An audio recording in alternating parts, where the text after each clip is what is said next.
খুলনায় অগ্নিকাণ্ডে সর্বস্ব হারালো একটি পরিবার। পাশে দাঁড়ালেন বিএনপির ছাত্র বিষয়ক সম্পাদক রকিবুল ইসলাম বকুল।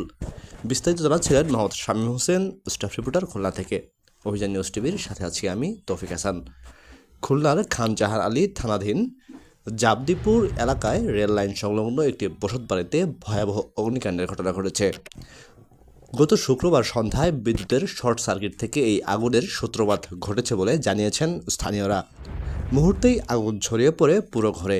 পুড়ে যায় ঘরের সব আসবাবপত্র, মূল্যবান সামগ্রীসহ 60,000 টাকা নগদ অর্থ।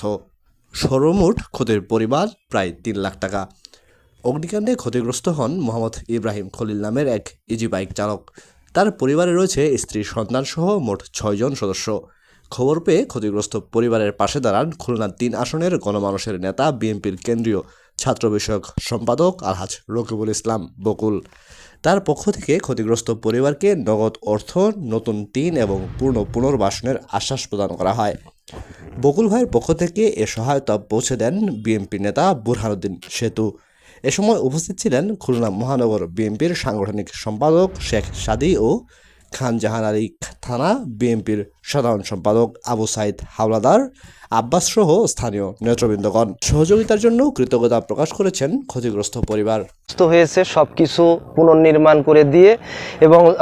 করে দিয়ে একবারে স্বাভাবিক জীবনে ফিরে আসার সমস্ত ধরনের ব্যবস্থা উনি করে দিবেন, এই আশ্বাস উনি দিয়েছেন এবং কাজ অলরেডি শুরু করে দিয়েছে থানা বিএনপির নেতৃবৃন্দ।